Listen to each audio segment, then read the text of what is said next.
What's good, everybody? RJ Sheldon here, back with another episode of Off the Top Show. As you see on the screen here, got my good brother Tony Lippett, aka Lip, and this is obviously the SpartanDawgs segment. What's going on, brother? What's the wizard?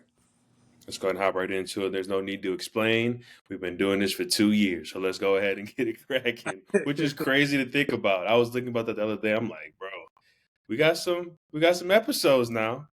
We got some episodes, but let's go ahead and talk about the Lions here. Obviously, there's a lot of been shifting with the coaching staff and things like that. From the offensive perspective, seeing that John that came from the Broncos, Yes. Morton, is going to go ahead and take that role of Ben Johnson in regards to being the OC for them. That was just as recent. And then obviously the leaving of the defensive coordinator that was there. Got your good brother that that I think that, that you've mentioned, or if I can recall, I might be saying it maybe out of context or not in context, that you've been around, obviously, Shepard and things like that. So talk to me a little bit about this and kind of what you see, moving forward. Is this good? Is this bad? Is it for people like, God damn, like we went from this to this? Kind of talk to me about your perspective on what, Lions fans should be looking at with this.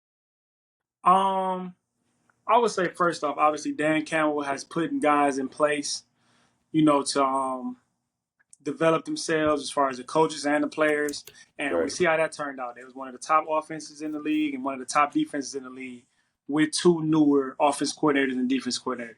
Two young guys, you feel me? Obviously one of the former player, Aaron Glenn, and another one in Ben Johnson that never called plays before or never was an offense coordinator. But he put those guys in position and gave them autonomy and gave them, trust to go and do what they needed to do, and they provided. Obviously the Lions was one of the top defenses and was one of the top offenses. So when you have a team and y'all are very, very productive and y'all winning the division and y'all winning games, obviously there are going to be teams that are not good, that are firing their coaches, that are going to want to come and take your coordinators because they see a winning program, they see something being built there, and they see you being a part of the foundation of whatever that is, and they want to take that piece and bring it over there to their organization, which that always happens. I mean, good teams always lose coordinators. So obviously with Ben Johnson going to the Bears, that is a good fit for him, but he's also going to take some of the guys that, was under him as he was an OC from the Lions. So he's going to take probably a tight ends coach or, a pass game coordinator coach or whatever, because he wants to bring a piece with him as well that he's familiar with and that he can continue to build with and give them more opportunity. The same as Aaron Glenn. Obviously, he landed with the New York Jets. Both of these guys, I feel like are going to be successful coaches. They both landed in two situations that are not really bad. Maybe organizationally they're bad, but the roster and the tools that they have and the resources that they have, I don't think that they are bad places for coaches to, go. Now with the new coaches, I mean, I'm not sure with the offense coordinator, him coming from, I think he was under Ben Johnson. They said he was with Dan Campbell in the Lions before, and then he went over there to the Broncos. So he was there in the building with them, I guess, for a year or two prior to him going to be the pass game coordinator for the Broncos. So he was already there. He knows them. He has some type of, relationship with those guys. So I think that would be cool. I don't know how he's going to be as far as calling plays. I don't know that, but working with Sean Payton, I don't think that can be a bad thing. Obviously Sean Payton is one of the best offense coordinators, best offensive mind guys in the game, and he was under him. So I'm sure he learned a thing or two. We'll see. But let's talk about Calvin Shepard, man. Shep, man. We call him Shep Dog. Played with him with Miami. When I was in Miami, he was a linebacker. So I was on the field with him. He was middle linebacker, calling all the plays, making all the adjustments. He is one of those guys that even before the game, like we got a game, we play at 1:00 on Sunday. Mm-hmm. He all the way up until like 11:30, he's communicating with the entire defense. He's in there going over the last minute tips before we go out there for kickoff. He's in there. He was that type of mind when it came to the game. Right. So real great dude, real great leader. man, like I just said, he's. I think this is a great position for him, a great job for him. Obviously, he was a linebacker coach there, and we've seen what the linebackers have done there. Campbell, Rodriguez, I don't know how to say his name, number 34, but he nice, super nice. He the one that broke his arm this year and came back. A Nanzala, I think it's something like that, but he nice. And Alex Anzalone. yeah, yup, him. Like he's always had like those are guys from under him. Right. Like we don't know what those guys would be if it wasn't for him. Like, and it's always it goes D line and secondary. You kind of forget about the linebackers until you see linebackers being really good. You're like, damn, who is the coach? Mm-hmm. That's Shep.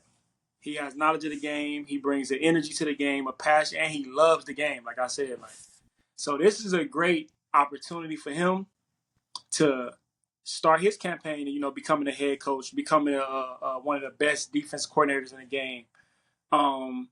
Start his journey. You feel me? Like he's a younger guy. Like I think he was what? I think he was a few years older than me. I think when I was because he was there my rookie year and my second year, and I think he already been in the league for like 5 years though. So, but he's ready. I feel like he's ready for the moment. I feel like it's a great opportunity for him, and I'm excited to see it, man. So, Shep, man, congrats on that job, bro. I already know you're gonna do amazing things. I already know you're gonna breathe life into this defense, breathe life into these players. Always gonna come with the energy and the passion and the wisdom. So, congrats on that job, man. And it's funny because I used to train with this dude every day. Like we trained at the same spot. We used to always have these talks about the game, bro. You know me. And he was one of the ones that was real smart too. Right. And we'd be going at each other, not going at each other, but we'd be bouncing like, no, I think this. No, I think this. Right. But he's one of those guys that's very knowledgeable of the game. So I think that is a great spot for him. Great kickoff to his journey. And we're going to see, man. I think it's going to be good for the Lions. So congrats on that. I think they're in good hands on defense. And we just got to, make up for whatever else around. Because losing those guys, it's going to be a little different. But still got Dan Campbell there. Still got Brad Holmes and everybody else. And you still got a lot of the players. So just got to make an adjustment. I think they'll be able to do it. No, I'm right with you on that. I was just seeing some so obviously Shep doing his thing in regards to watching, like kind of think it was like the Hard Knocks, maybe like a local channel for them. And he's kind of going ahead and just attention to detail, a guy that's very passionate about what he's doing. And that's what you always want when you go ahead and bring guys in. So it was good to see that. I'm like, oh yeah, he definitely going to go ahead and do his thing for sure. Because that's the biggest thing, as you said, as I'm piggyback on it, attention to detail is the biggest thing in this game. And I think he's definitely going to go ahead and with you telling us right now what he used to do when he was playing, the preparation is big. So got a lot to go ahead and wait for. Obviously, season's over with that. We'll talk about later, obviously, when we get done with obviously taking care of the state of Michigan with obviously what's going on in the NFL. But moving on over to the Detroit Pistons, they are 8th right now in the Eastern Conference. They had lost 2, but they're only like literally 1 or 2 games from the 5th seed. So they're still playing well. They're still doing their thing. As I look right now, let me see some of these games that they had played last week. Obviously we looked at it. They went ahead and beat the Rockets. We talked about that, how big a game that was last week. Then you go ahead and you beat the Hawks. You go ahead and lose, obviously, to the Magic there, but played them well. Then you went ahead and faced the Cleveland Cavaliers. Lost that one, 110-91. But, those are some of those games where you're like, okay, maybe in regards to, as we talk about on here, all-star games coming up, guys maybe are looking to go ahead and get that little bit of a break because, look at it. I mean, they already played 50 games. Being on your feet for that long, all that, they're like, hey, listen, we need to go ahead and get some time off. But talk to me a little bit about this. Obviously we have the Pacers, and I'm seeing that on Friday they face the Mavericks, and then Sunday they face the Bulls. What are kind of your, assumptions as of right now in regards to seeing this Pistons team? And I'm still going to say this. I checked the score on Reel. Shout out to Reel, man. I don't know how we can get a deal done with Reel, but I love Reel app. That app is incredible. If you do not go ahead and know what I'm talking about, just type in Reel Sports. You'll get acquainted with everything. Anyways, it was sidetrack. It was pretty good. The promotion, but we'll see. I always see him. He's 30 points plus with 11 assists and at least 8 rebounds. And if I'm seeing that, they're going to be in a good position. And then obviously, we got some trades that might happen that might go ahead and be in their favor. I saw maybe Lonzo Ball coming over to Detroit. That would be big time if that is happening or if that is any true. But go ahead and talk about your Pistons, man. I know you like your Lakers, but I know you got a soft spot for the Pistons. So go ahead and talk to me a little bit about what you think is going to happen or what you're looking for. Obviously, they was in a road trip, in the middle of a road trip. We're on the back end of a road trip right now. And I think most teams will be fine with going 500, you feel me, on a road trip. Right now, they're 2-2. They won the first 2 road games versus the Rockets and the Hawks, which the Rockets is a big game to win on the road. The Rockets literally just beat Boston Celtics yesterday, which is a top 2 seed, the defending champions from last year. They went into Boston and beat them. So for you to go into Houston and beat them, that just shows like how the league is and how good the Rockets is. Obviously, they're the 2 seed. I think they're the 2 or the 3 seed in the West. Rockets are both those teams that you just Yeah, talked Rockets about. are the seed. They're both 2 seeds. Yeah, the Rockets are the 2 seed. So they're 2-2 on a road trip right now, and tomorrow they ended in Indiana. And I think this Indiana and Pistons matchup, the whole Malice in the Palace, like that, that's funny because I remember exactly where I was at when that happened. So, we always had like a little rivalry. We're not that far away from each other, probably a little over 3 hours, maybe 4 at the top. This is a big game. Obviously, a few games ago, I'll probably say 6 or 7 games ago, they lost to them by 11 points. So, and that was at home. So I'm sure they want to go into Indiana and win that game and close out the road trip. Because then they'd be on a 6-game home trip after that. So you want to end the road trip off really, really well. And ain't nothing like winning against a team, they are ranked, they are the 5th seed. And that'll move you closer. Like you said, they're literally, a half a win and they're the 6th seed. You know what I'm saying? So if they win this game and then Miami Heat lose or the Magic lose and now they're the 6th seed. Well, yeah, now they're the 6th seed. So these are games you want to win. And it's in the division. You never know. Like, y'all might end up playing each other in the playoffs. So you want to see how you can play, see how you line up against this team, no matter if it's home or away. Like, that's how it's going to be. In basketball, you play road games, you play home games. It ain't like in football. Like, you just going to play one game and that's it. Right. Now you're going to play both. So you want to, test yourself and see the strength of your team mentally and physically on how you guys can play. So I think the Pistons are looking good right now. Like you said, they're the 8th seed, 1 game away from the 6th seed. Some teams might get tired around this time. Like you said, it's been a long season. You play 50 games before you get a break. So it's like, how can we take advantage of like 4 or 5 games, depending on who we play against, and then be in the top 6 seed. Let's say we be the 6th seed before they get to the All-Star break, and now you get a week off. Not K because he'd be All-Star, but you get a week off, and then everybody can just take a step back to relax and chill, and put your feet up and not have to do anything. You feel me? Like, if I was that, I'd be chilling. I swear, I'd probably go on the island somewhere and just chill. I won't do nothing. I'll kick my feet up, relax, put my feet in the grass, something like that, just chill. So I think they moving in the right direction right now, and I'm excited to see it, man. I'm excited to see them in the playoffs. So they got to keep stacking these wins, though. No, absolutely. I definitely want to pick your brain, even though I kind of mentioned on it. What would, obviously there's a lot of talk right now in regards that we're getting to that time. We're going to be NBA trades are going to start happening. I mean, with my Bucks, we're talking about possibly getting Jimmy Butler, Bradley Beal, or Zach LaVine. I mean, there's so many things right now that can go on. Mm-hmm.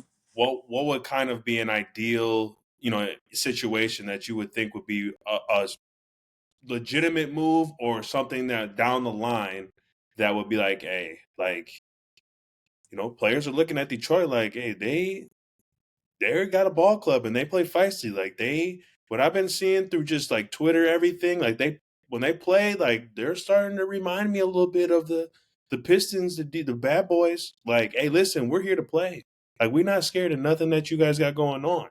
And I feel like that's going to attract some people.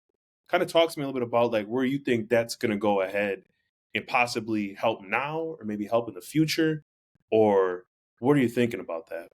If I'm the Pistons, I mean, you could go obvious like like you said, a Zach LaVine or a Jimmy Butler or a Bradley Beal, but just to stay away from those guys because some of those guys are like the obvious.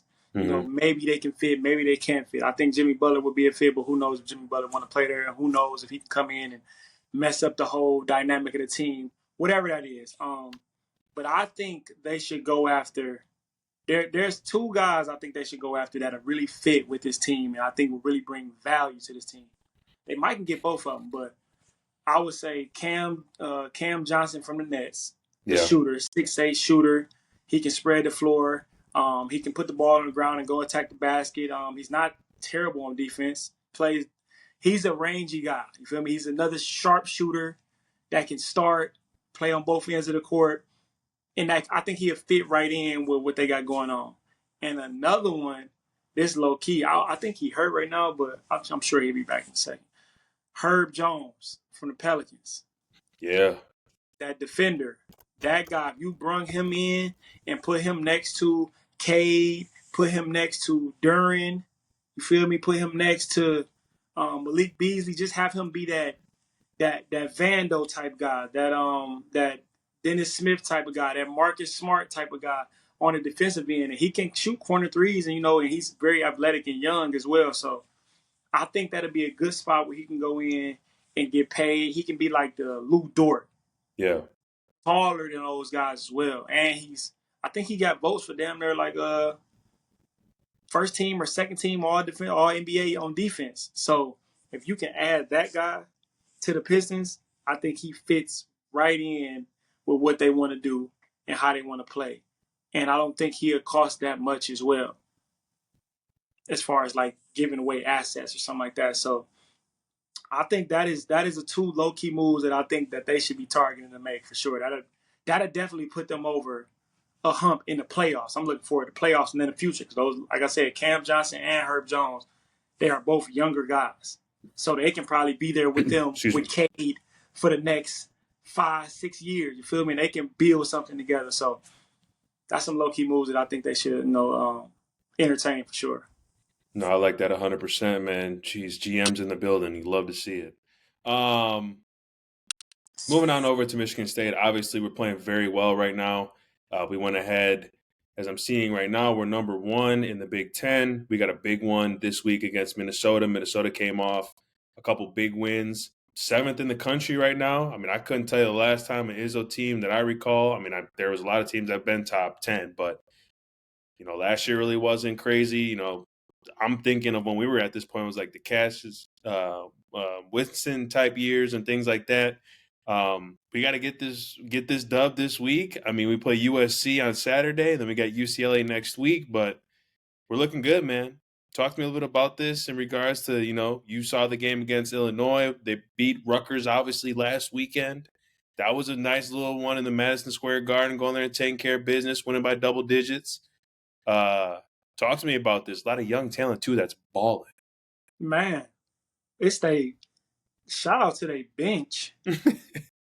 Like, they bench damn near had more points than they starters. Yes.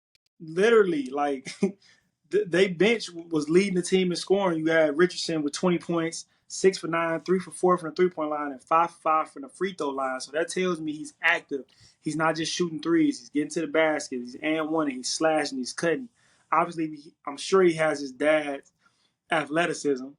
Oh, God. You know what they think about Jason Richardson. I grew up watching Jason Richardson in them dunk contests, and he was super crazy in them dunk contests. Crazy bounce. But him, Carr, Booker with the length, like, this is a deep Michigan State team. I love it. 17-2, ranked number 7 in the national AP. I love that they 8 or 9-0 in the Big Ten. As I'm seeing right now, yep, they're 8-0. Yep, 8-0 in conference. 8-0 in the Big Ten. Obviously, they're about to play Minnesota. You said Minnesota got some talent there, but they should be Minnesota. I mean, this is a game you're playing at home. You're playing in the Breslin, in the zone. You're playing there. But I got a question. Yeah. So they play USC Saturday. Mm-hmm. Then they play UCLA on Sunday. I mean on Tuesday. Yeah. Do they stay out there? Yeah. That's what Wisconsin basketball did. They stayed out there and they played They played USC and then they played UCLA. So they ain't got to go to class. I like that. I like that. I was gonna Like say, you know damn well them boys is opening a I laptop for doing 10 minutes, 30 minutes. No, they ain't gonna be out there chilling at the hotel, feet in the sand, and be kicking it.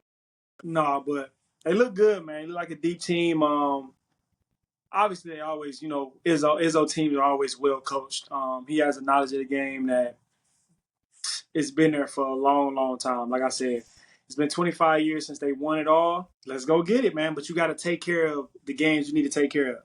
Right. Like UCLA is 15-6, USC is 12-8. Those games are not going to be easy because these are teams that we don't have a lot of. Like they haven't been in our schedule. Right. They literally just joined the Big Ten, so we don't have like a hey, we know how this team want to play, we know how they want to attack. Obviously, it's basketball, but different conferences poses different threats. So they don't have this experience, this practice with this team of hey, we know what they want to do. We play them 2 times a year. We know how they want to attack. We know this. We know that. I'm guessing is this the first time they playing either one of these teams, or have they played? Let me see. I'd probably say this might be. I can't recall that we played maybe one of these teams. They haven't played neither one of them. They haven't played this. This is the first time they played. I'm talking about just this year. So they haven't. Okay. Yeah, I'm sure they probably played them before. I don't know, but whatever. But this is the first time they played them this year. So it's going to be new. It's a West Coast trip. You're still dealing with college athletes. They still got stuff going on. You feel me? You never know. They might be mad at the ISS 310 class teacher. Hey, something might be going on. But this is like a focus trip. So they got to take care of the day. And they go out to LA. And, they go out to LA. So they're going to be like, man, I want to be out here and do this, do that, go here, go over there. So, but they got to stay focused on the goal if that's what they want to do and they want to win. So I'm here for it. Go get the W's. No, I'm right with you. Magic Johnson going to take care of that crew when they go ahead and touch down. You already know how that's going to go down. Yeah. But yeah, no, obviously that'll all tap in with those games within the Michigan. Obviously our Spartans are good Pistons. Obviously football is cashed for the Lions. But moving on, obviously to speak on a segment here, we're going to go ahead and dive into obviously these conference championship games. The NFC North championship game, obviously the Eagles went ahead and took care of business against the Commanders, winning that one 55-23. Jalen Hurts was 20 of 28 from the field, 246 yards, throwing 1 touchdown. Saquon Barkley, 15 carries, 118 yards, 3 touchdowns. Saw A.J. Brown go ahead and get busy, had 6 receptions for 96 yards and 1 touchdown. Jaden Daniels was 29 of 48 from the field, 255 yards, throwing 1 touchdown, 1 interception. Also led rushing as well with 6 carries, 48 yards, 1 touchdown. Homecoming for Zach Ertz had 11 receptions for 104. Boy, oh boy, did these Eagles go ahead and absolutely dog-walked the Commanders. Talk to me a little bit about this from your lens, because I'm sitting there, I'm like, man, this is. I personally have not seen a game that I can recall that was a championship game where a team put up 55 points. Yeah. Like, I ain't trying to laugh, but I'm being dead ass when I say that.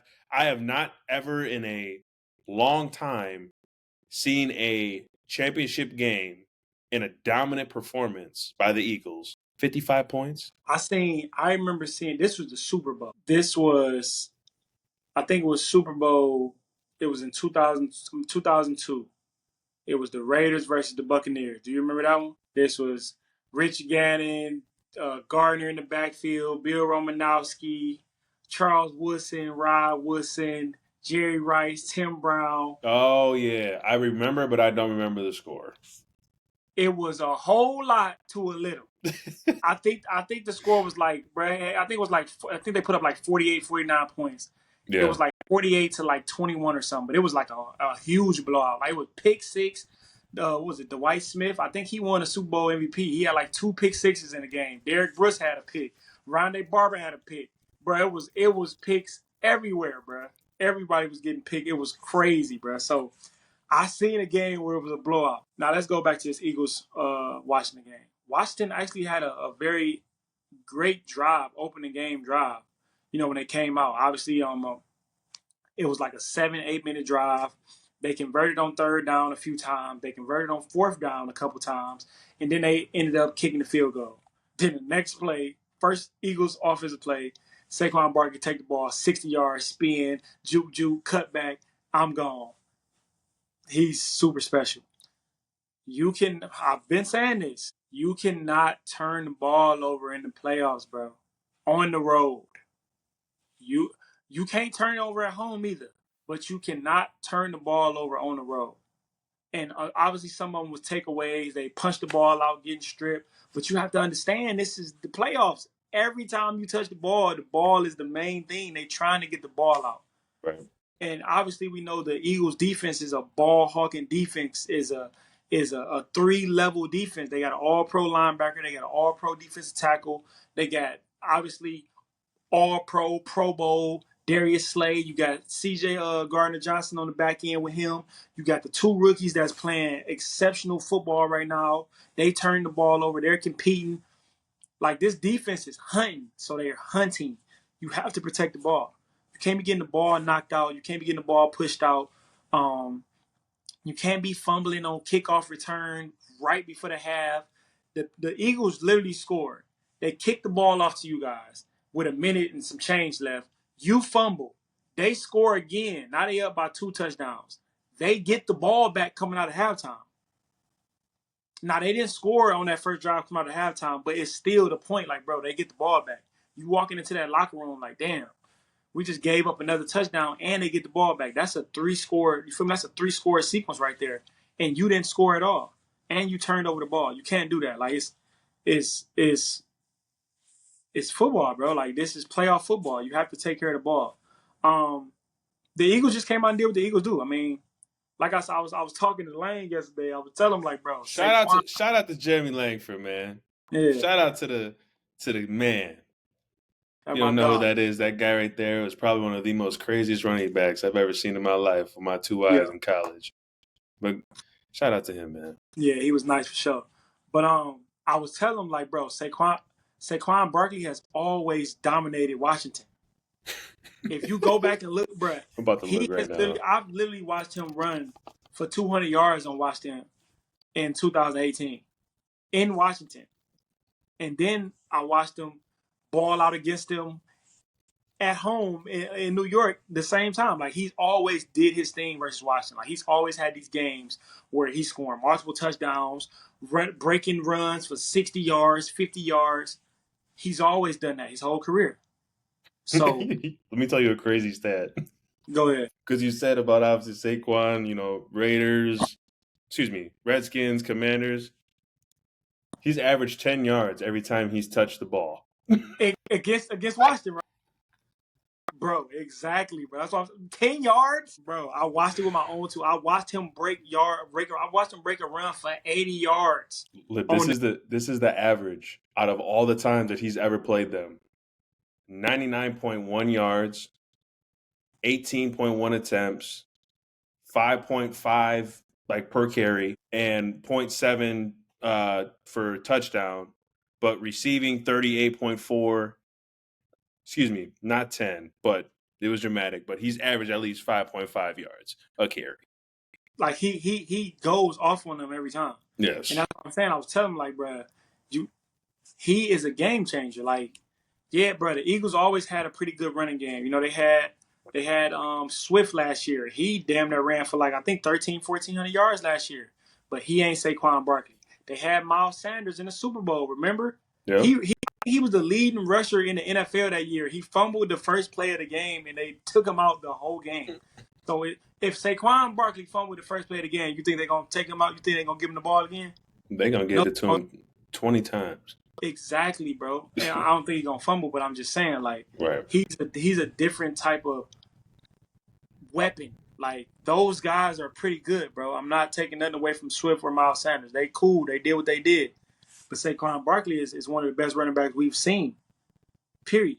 Like, the year he had this year is I would say is way better than any year Christian McCaffrey has had. And that's nothing against Christian McCaffrey.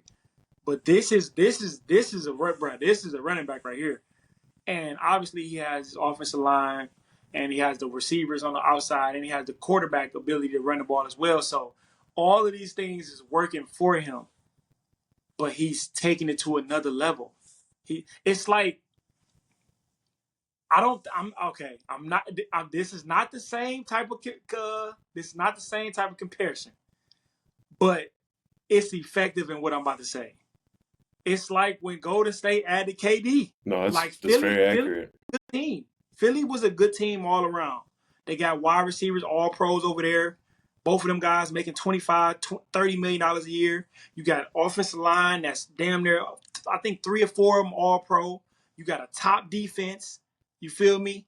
You got young studs over there combined with OG studs over there. And then you plant fucking Saquon Barkley in the middle of all that. I'm not saying it's the same as Golden State and they the same team. I'm not saying none of that. But what I'm saying, y'all can, if y'all can think, y'all can get what I'm saying. Right. He has that type of effect. Man, they just took care of business, bro. They did what they were supposed to do. It looked like they was too much for Washington.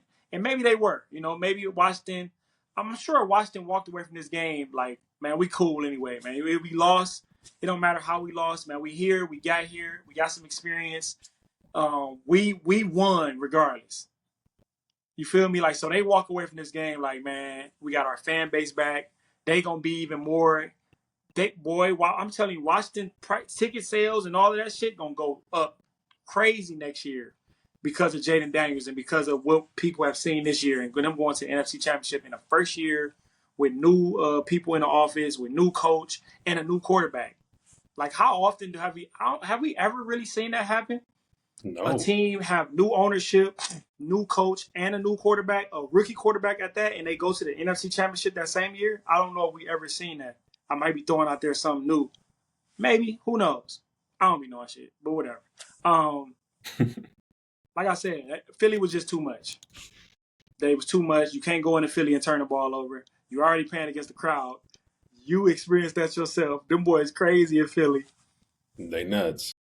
Saquon Barkley break for 60 yards on the first play. Both of the quarterback and the running back have 6 total touchdowns. And then the other running back break. It's just like, bro, it was just a lot. Shout out to Philly, man. Shout out to Brandon Graham, my dog, BG, Crockett Vet, man. You feel what I'm saying? Going back to the Super Bowl again. And he probably going to play. I seen that they took him off of IR. He might got the chance to play.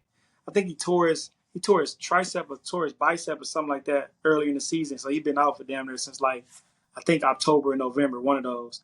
But he always had a chance to come back in the Super Bowl. So if he come back, you feel me? Get a sack or something, man. Do the little boss up dance, man. And shit, get a chance to beat, this team that he played against 2 years ago. Great season for Washington. Jaden Daniels is special. They continue to add. I seen something that said they got like $90, $100 million in cap space this offseason. Add the right pieces, not just pieces that you think you just throw over there and, hey, this is going to work. No, get the right pieces around Jaden Daniels and let him cook. Shout out to Philly. Shout out to Gilly, silly-ass Gilly. He just became the mascot of the team. It ain't Kevin Hart no more. Nah, it's Gilly. Gilly walking the team. Shout out to Gilly is absolutely hilarious. He getting that time, bro. He getting that time. That's good for him, man. So, right. I'm excited for this Super Bowl matchup, though. But good win for Eagles. No, absolutely. Then obviously the nightcap for the second game. Chiefs went ahead and beat the Bills 32-29. That boy Patrick Mahomes is one of them ones. 18 of 26 from the field, 245 yards, throwing 1 touchdown. Kareem Hunt coming back, being effective this game on the ground. 17 carries, 64 yards, 1 touchdown. Xavier Worthy, their first-round pick that they went ahead and believed went up and got. Played very well this game. Very big catch in a very critical moment. He had 6 receptions for 85 yards, 1 touchdown. Josh Allen, man, 22 of 32 from the field, 237 yards, throwing 2 touchdowns. James Cook, this game was incredible. Watching, obviously, everything going down. Obviously, we all know what happened at the end, but these guys were balling. I liked it a lot, watching it, just guys making plays. James Cook had 13 carries for 85 yards, 2 touchdowns. And then Hollins had 3 receptions for 37 yards and 1 touchdown. Hey, man, for these people that hear this, I'm sick of seeing the Chiefs. I'm sick of seeing Patrick Mahomes. Hey, bro, get used to it, bro. You can't hide greatness. You can't go ahead and get mad at it. You can't go ahead and really sit here and look at yourself and lie that this man is not doing GOAT things right now. Yeah, I can go ahead and be pissed. I can be mad. I can go ahead and, Jalen Hurts, who now I have more respect for, even though he has a team that he has, you still have to go ahead and manage the team when you're on that field. You still got to go ahead and put the ball where it needs to be. You still got to make the calls. You still got to do that. And for Patrick Mahomes to do what he has done up to this point, talk to me a little about this in regards to this game. Josh Allen, for him to go ahead, and this is before you go, I have to get this off my chest because this was really irritating when I was sitting here watching it in this beautiful place as you see on the screen here. You are a guy that goes ahead and just makes the right plays. The play call in regards to that fourth down was perfect. Mesh was called just as it needed to be. Why didn't you not throw it to Shakur in that wide route? I understand that you had pressure coming. I get it. I understand it. But you see that. But you have Mesh coming across the middle. Not only does that guy running scot-free to go ahead and block up field, you got Shakur running for days, if not going to go ahead and score if you just dump it out to him. But you're playing Patrick Mahomes. You want to go ahead and do the Patrick Mahomes things. And guess what, brother? You're 0-4. I was very disappointed because I thought he was going to go immediately to that wide route because it was there. He was making good timely decisions, making throws, doing what he needs to do. But my goodness of good gracious, brother, how did you miss that? And that's people aren't even really talking about that. They're trying to blame it on the tight end. That ball should have been picked off. He just threw it up there. It was a Hail Mary, just I'm going to throw it up there. Hey, everyone, Josh Allen panicked. That's just what happened. There ain't nothing to go ahead and go around about it. There ain't nothing to go ahead and sit there and be, oh, he should have caught it. No, I'm going to tell you this. All these guys that are quarterbacks right now getting paid all this bread. You hear it all day, every day. Shout out to Unc. 50 million plus. Not no under 50, not no 40, not no 30. Throw that damn wide route because I know damn well when he got on that plane, he went on that iPad, and I swear on everything that I love, he was probably like, God damn. Because we can, if you want to go and pull the clip up, pull it up. He's running wide open. And that just made me really frustrated because now that you and I sit here and I watch this, I could care less about the Eagles. I knew the Eagles were going to go ahead and do what they need to do against Commanders. I knew they were going to take care of business. Just how it was in Philly and what they have, I'm like, there ain't no way they're going to go ahead and beat them. Yeah. But this game, I literally watched every single down of what I'm like, Josh Allen is going to have an opportunity at the end of this quarter, or he's going to have a chance to go ahead and do something. And what did he do? Did not do it. And that's why you get what you get. You reap what you sow. You're 0-4 against Patrick Mahomes. The media's out here talking about that he's the next Phillip Rivers. Yikes.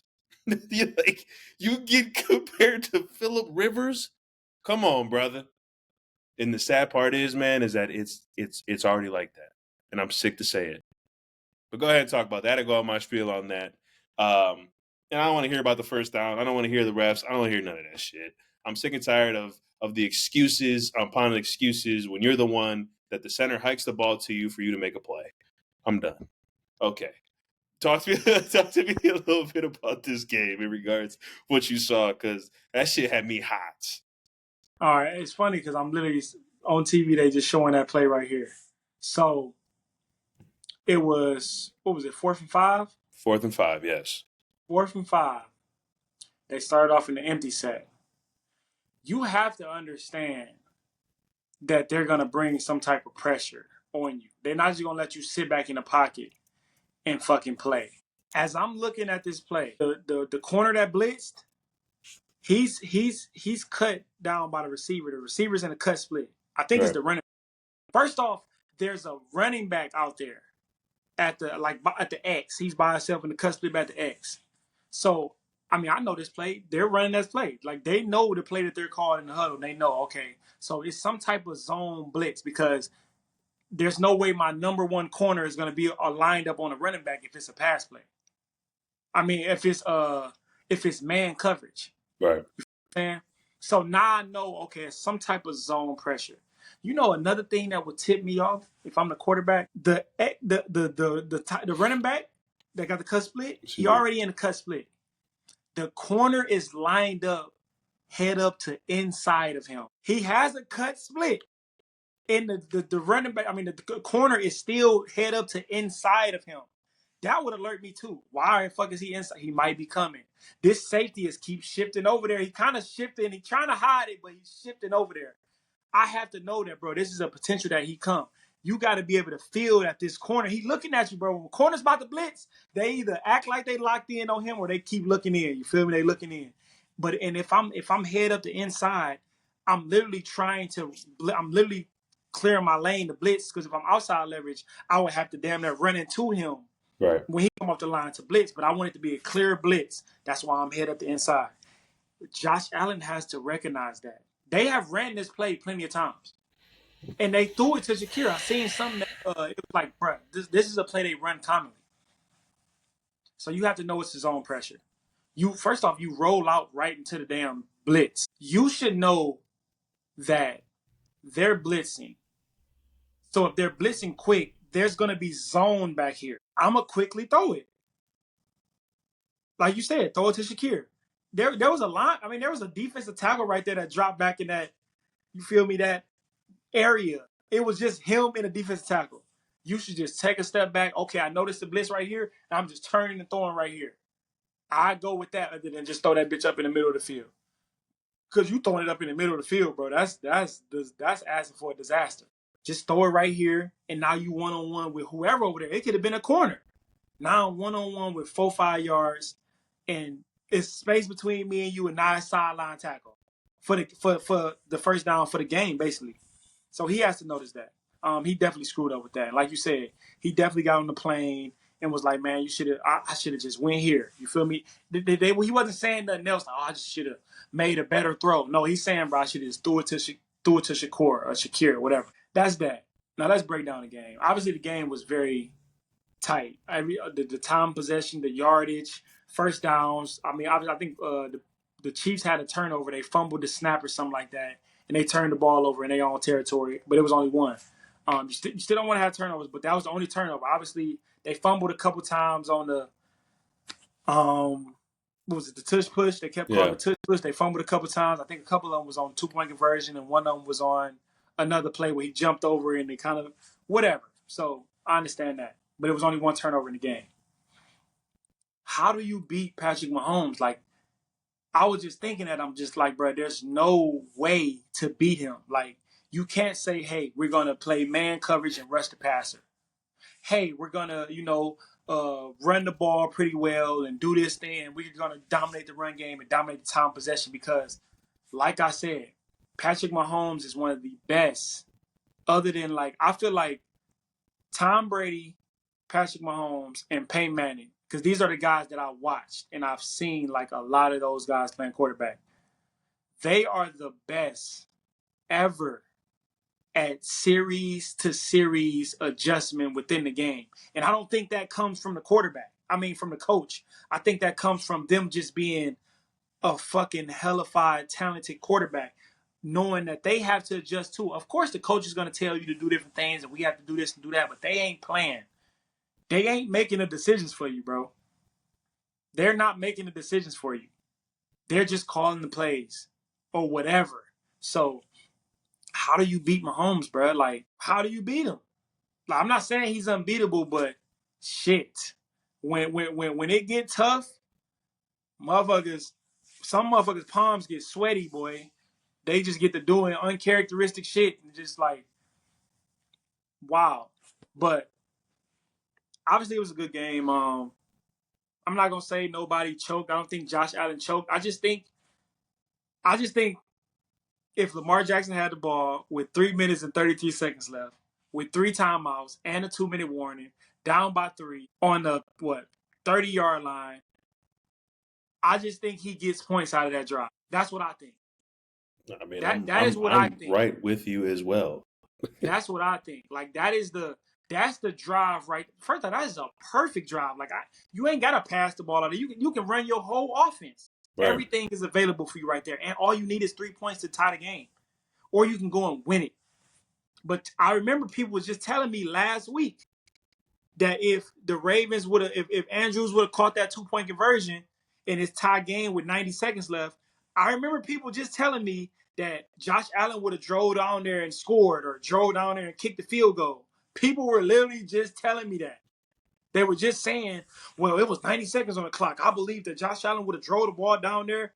Okay, now we here. I watched the whole fourth quarter because I was doing little shit throughout the game, so I was here and there, here and there, here and there. But I watched the whole fourth quarter. And it got down to that point, and I'm like, okay, let's see what you're going to do. Like I said, I don't be wanting to hear about the whole spotted the ball. Oh, man, they cheated them because you don't know if they would have scored. They could have fumbled the next play.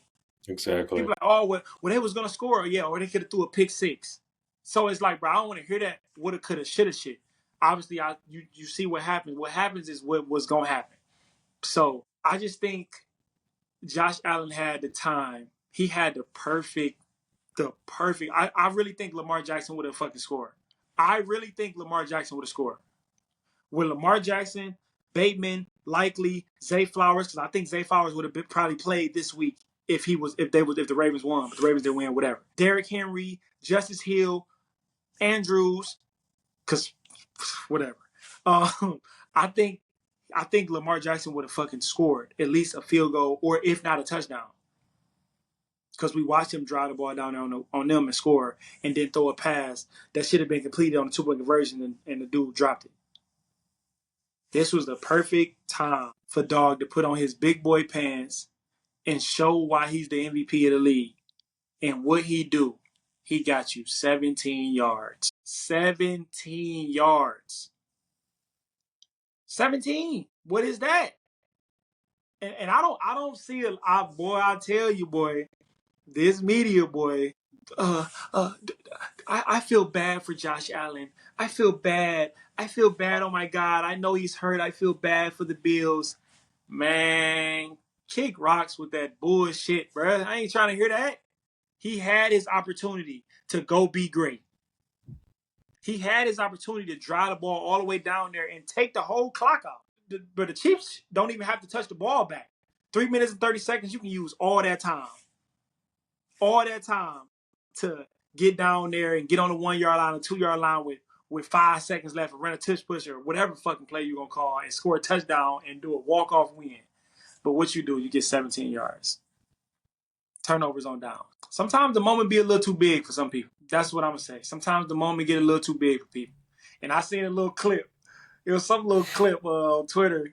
It was a video of him, I guess, like after they got up 32 and they put the camera on him, and they was like, they was showing him. I guess he was like, I know what you're talking about. Yeah, I'm good. I was looking like he is not good, bruh. But he is not good, bruh, at all, bruh. Like, and he got shaky. Bro. He got shaky. So that's why they lost. Patrick Mahomes did Patrick Mahomes shit. He just make winning plays.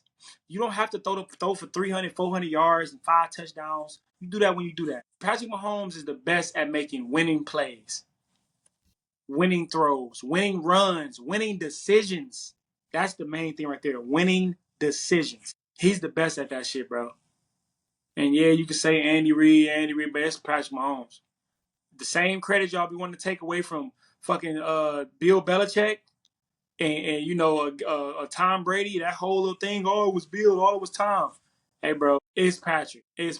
Now, they had a great team together. They had a great duo. But Alex Smith and Andy Reid was good, too. But they ain't win no Super Bowls. Donovan McNabb and Dog was good, too. They ain't win no Super Bowls. It's Patrick Mahomes. He is super special. It was a great game. Losing to Patrick Mahomes 4 times in the playoffs, that's crazy. They be talking about, when is Lamar going to get over the hump? He only lost to Patrick 1 time in the playoffs, didn't he? 1 time. This dude had lost to him 4 times, bro. 4. You can't do nothing. I don't be wanting to hear that fucking, oh, he's the greatest. He was in the wrong era and what do you want him to do, bro? I want him to fucking win, bro. I want him to put it together. I don't want to hear that shit, bro. I don't want to hear that shit, bro. I don't care how great Mahomes is. I need you to be greater that day. Can you do it? He ain't done it in 4 times. All that regular season shit, don't care. Can you do it when it count? Can you do it when it count? You gotta do better, Josh. You will not win an MVP playing like that, my boy. I'm good. Your boy was shaking, boy. That boy did not. That boy wanted no parts, and I want to go ahead and I want to really get on what you said about Patrick Mahomes being a great drive in the moment player. I remember when they were in their own red zone.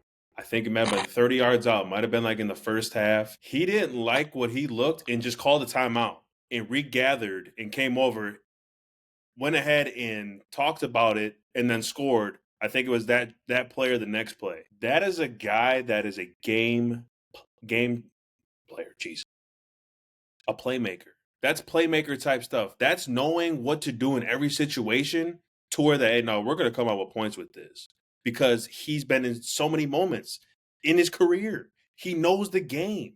And that's the difference between being good to being elite. Josh Allen's good. He's not elite. Lamar Jackson, elite. You're trying to tell me that Lamar Jackson and that team couldn't go ahead and go down there and single-handedly run the ball how many ever times to go ahead and score? They would have scored. And if anyone thinks that they would have not scored, you are sadly mistaken. Because if you didn't see what happened last week when they played the Bills and they wanted to go ahead and run the ball 15, 16 times for 87 yards, you trying to tell me Lamar couldn't do that? But y'all want to go ahead and say Lamar is not better than Josh Allen. Okay, I get it. It makes sense now.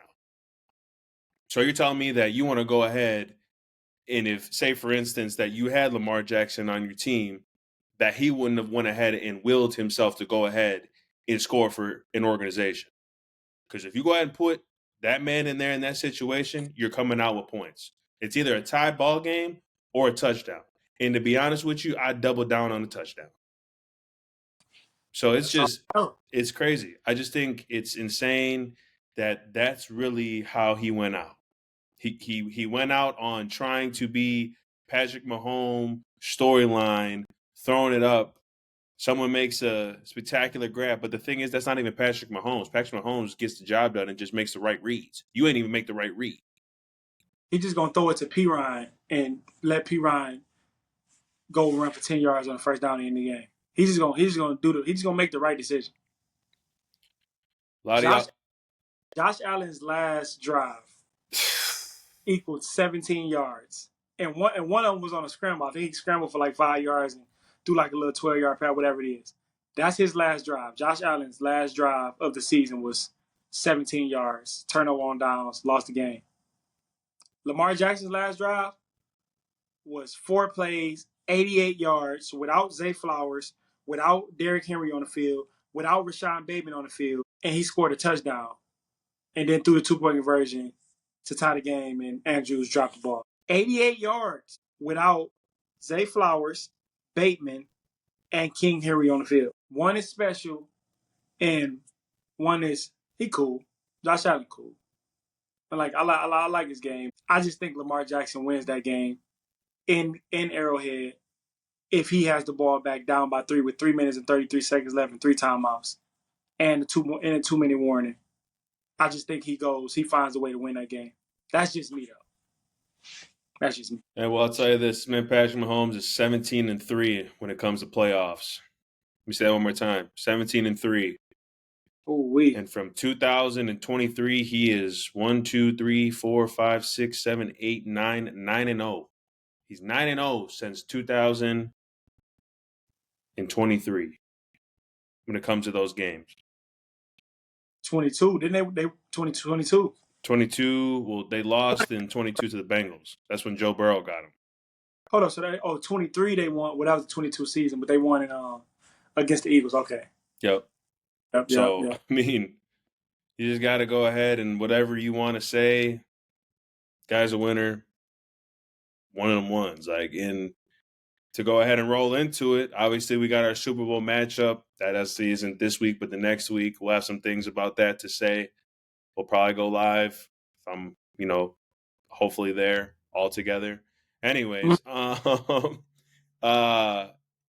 Eagles versus Chiefs. We had this, what was it, 2022 or what year was that? I forget what year it was, or 23. Hey man, this is going to be a good game. I think both these teams, granted, yes, it's the Chiefs, but these teams are loaded on both sides. I'm talking about not just QBs, not just D-line, not just safeties. This is going to be a good game. I mean, obviously, you can hit on it quickly before we go ahead and take these beautiful people out, but New Orleans is about to be going crazy. Yeah. I would say, like you said, I think the Eagles roster is better and deeper than the Chiefs are. I think the Chiefs may be the better team though. Like, yeah, the you feel me? The Knicks roster is pretty damn good. Like, they got Cat and Anunoby and Hurts. I mean, not Hurts. Brunson and Hart and Bridges. They got a nice roster. But Boston got a roster and they got that winning pedigree. I guess winning pedigree. From obviously they won last year. But like I said, I think the Chiefs are the better team, but I think the Eagles have the better roster. And I think they. Do I want to say that? I think I think they have more dominant players on the Eagles. I mean, you got Jalen Carter, you got Saquon. You feel me? You got AJ Brown. You got Lane Johnson. The damn near the whole offensive line. You feel me? Like all of those guys. You got Jalen Hurts. You know that's running the ship. That got the ship going in the right direction. I would just say they're pretty good right now.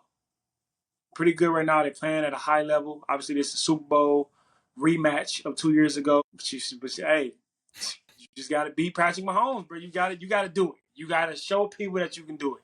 Yeah. You got to show people that you can do it. And one thing about this game, though, I don't think this game is going to turn into who can throw the ball the best type of game. Like, I don't think Jalen Hurts is going to have 30 passing attempts this game. Like, remember the last Super Bowl, he was throwing the ball a lot. Mm-hmm. Obviously, the running back fumbled the first snap, and that kind of threw them off. And, oh, shit, we got to probably put the ball in Jalen Hurts' hands a little bit more. I don't think that's going to happen this time. I think they're going to hand that motherfucker off. They're going to have over 30 rushes total. You feel me? Around that window of rushes. Saquon Barkley is going to have he's going to have 30 touches total. I think I'm giving him 25 carries, maybe like 6 catches, some screens, some flares, some angle routes, some whatever. He's going to do that. He's going to have about 30 touches. If the Eagles win this game, I think it's going to be on the back of Saquon Barkley. Obviously, if the Chiefs win this game, it's going to be on the back of Patrick, of course. The big matchup of this game that I'm looking at, I'm going to go. I think this game is going to kind of be won the Eagles offense versus the Chiefs defense, because I don't think they're going to stop Patrick Mahomes.